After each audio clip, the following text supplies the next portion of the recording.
Nous allons fêter la Saint-Valentin.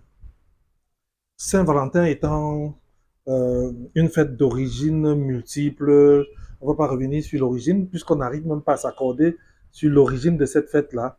Mais toujours est-il qu'on reconnaît derrière cette fête la fête où il va falloir manifester l'amour. Ça va être la fête des amoureux ou alors la fête de l'amour, la journée où chacun manifeste l'amour.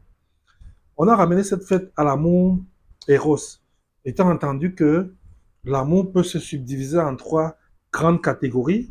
L'amour filial, amour entre amis, frères. L'amour Eros, qui concerne le sexe et tout ce qui est affection liée au corps et à la chair. Et puis il y a l'amour agapé, qui est un amour surnaturel que seul Dieu peut donner à quelqu'un. Mais on a ramené la fête de l'amour à l'amour d'un jour, mais limité à l'éros, à tout ce qui est romance qui attire vers le sexe. Et donc, ça c'est quitter de la fête de l'amour à la fête des amoureux érotiques. Et je vais m'expliquer. Pourquoi je parle de la fête des amoureux érotiques? Parce que l'amour filial n'est pas célébré ce jour. Personne ne pensera acheter un cadeau à un ami ou à une amie avec qui il n'a pas une relation intime dans le sens sexuel du terme, dans le sens romance menant au sexe du terme. Et donc, on a donc ramené à cela, mais on ne va pas en vouloir à ceux qui ont ramené à cela. Mais il est important de comprendre que c'est la fête de l'amour et que tout ce qui est positif dans cette fête-là, moi je propose qu'il faut en profiter. Il faut profiter de tout ce qui est positif parce qu'il y a des choses négatives dans cette fête-là et procure peut-être cette chose négative procure peut-être de la jouissance, mais c'est pas parce que c'est jouissif que c'est forcément positif. Ça peut être procurer de la jouissance sexuelle et tout et être totalement négatif. Je pense à ces petites filles qui vont se faire déflorer le jour de la Saint-Valentin, c'est pas positif. C'est peut-être agréable dans la chair, mais c'est pas positif du tout. C'est pas ce qui est attendu de cette fête-là. Donc, est-ce qu'on doit fêter la Saint-Valentin? Oui, moi je dis oui, il faut la fêter, il faut manifester son amour. Mais maintenant, il y a un autre camp qui dit on ne va pas attendre un jour pour manifester son amour. Je suis entièrement d'accord au fait que l'amour doit se manifester tous les jours. Tous les jours, on doit être en train de manifester son amour. Dieu prouve son amour, Dieu demande son amour. Au quotidien, nous avons l'amour de Dieu en nous. Et nous qui sommes mariés, nous devons au quotidien, minute by minute, seconde par seconde, être en train de manifester notre affection, notre amour pour notre conjoint.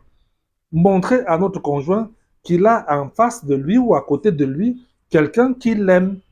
Et on dit clairement que celui qui aime subordonne tout au bonheur de celui qu'il aime. Et donc, cette manifestation doit être tout le temps et en tout moment. Et donc, est-ce qu'on ne doit donc pas manifester le 14 parce qu'on aurait dû le faire tous les jours? Je dis non. Le 14 peut être le démarrage d'un véritable amour, mais le 14 peut être aussi, comme tous les jours, le jour où on manifeste son amour. C'est-à-dire qu'on ne va pas dire comme on a manifesté le 13, le 12, le 11, le 14, on va dire on ne manifeste plus. C'est ça que je veux aussi relever, que combattre ce jour n'est pas sérieux. Mais maintenant, c'est bien d'expliquer aux gens pourquoi il y a une frange de la société qui combat ce jour-là. Parce que, en fait, ce jour, qui est le jour de la manifestation de l'amour, a des personnes qui en profitent. C'est-à-dire que, en fait, les amoureux sont dans la chaîne les derniers à profiter du jour de l'amour. Parce que les premiers qui vont profiter du jour de l'amour, ce sont les restaurants. Ce sont les restaurants. Aujourd'hui, des restaurants sont en train de se ravitailler, en train de faire des publicités et dire j'ai les places roses dans mon restaurant, j'ai prévu un espace. Ensuite, tu as des hôtels aussi qui sont en train de proposer des produits pour passer du temps avec l'être aimé. Et toutes ces personnes sont en train de ramener la manifestation de l'amour à un repas au restaurant ou alors à un coucher dans une chambre d'hôtel.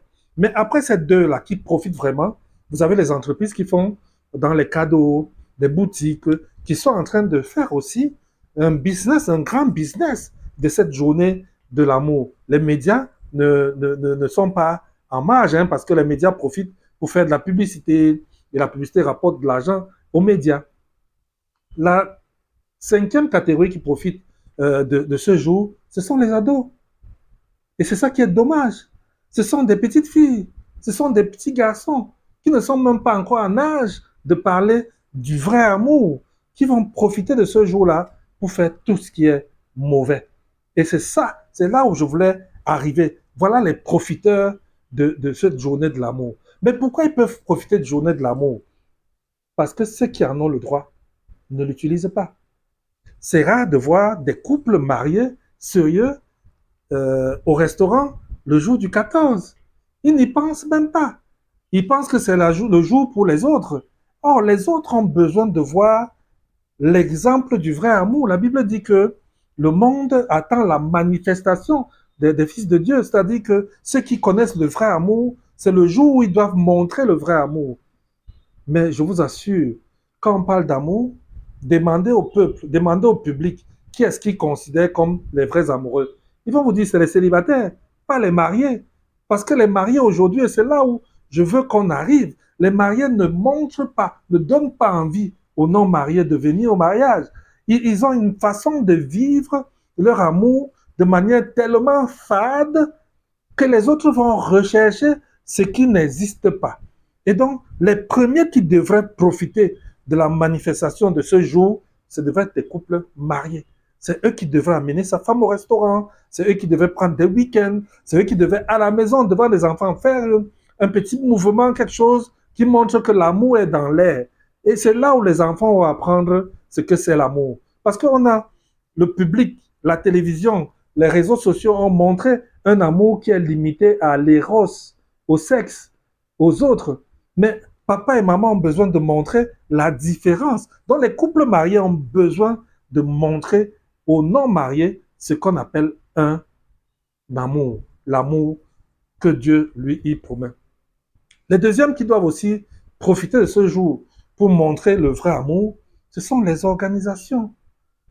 Des organisations, que ce soit ecclésiastiques, les associations et tout, peuvent organiser des programmes dans lesquels les personnes appropriées qui en ont le droit vont manifester leur amour, vont manifester le sentiment amoureux, l'amour filial, l'amour agapé vis-à-vis des autres. Est-ce que ce jour-là, on ne peut pas aussi aller dans un orphelinat, faire du bien aux gens, faire montrer l'amour qu'on a pour les autres? On a toutes ces organisations, ces églises, ces hommes de Dieu, même les associations qui peuvent faire des fêtes pour les couples ce jour. Moi, j'ai été plusieurs fois invité à des conférences le 14 février, des conférences où des couples étaient réunis pour manifester la joie. Ce n'était pas le faux, ce n'était pas ce qui se fait en ville et partout. Et puis en dernier lieu, l'État doit prendre ses responsabilités devant ce genre de manifestation et créer un cadre qui permette aux gens de manifester leur amour. Parce que l'amour qu'on va aller faire au restaurant, à l'hôtel, acheter des grands cadeaux, il y a des gens qui n'en ont pas les moyens. Les mairies, quand je parle de l'État, je parle des mairies, les communautés locales décentralisées peuvent organiser des cadres où des gens peuvent venir prendre de l'air, des bancs publics où ce jour-là, ils peuvent venir manifester leur amour, un amour propre, visible, que tout le monde peut apprécier. Donc, je voulais parler de ce 14 février en disant, vous avez le droit de manifester votre amour le 14 février. Mais rassurez-vous que vous êtes une personne en âge de manifester l'amour, dans une classe où on manifeste l'amour. Ce n'est pas le jour des dévergondage. Ce n'est pas le jour où tu vas détourner la voisine. Ce n'est pas le jour où tu vas détourner le mari de quelqu'un. Mais c'est le jour où tu dois manifester ton amour vis-à-vis de la personne aimée. Ce n'est pas le jour des découvertes. Ce n'est pas le jour des nouvelles rencontres. Ça, c'est du faux. Donc voilà ce que je voulais partager avec vous, aux uns et aux autres, de mieux comprendre. Saint-Valentin pour vous, bonne fête des amoureux à vous tous.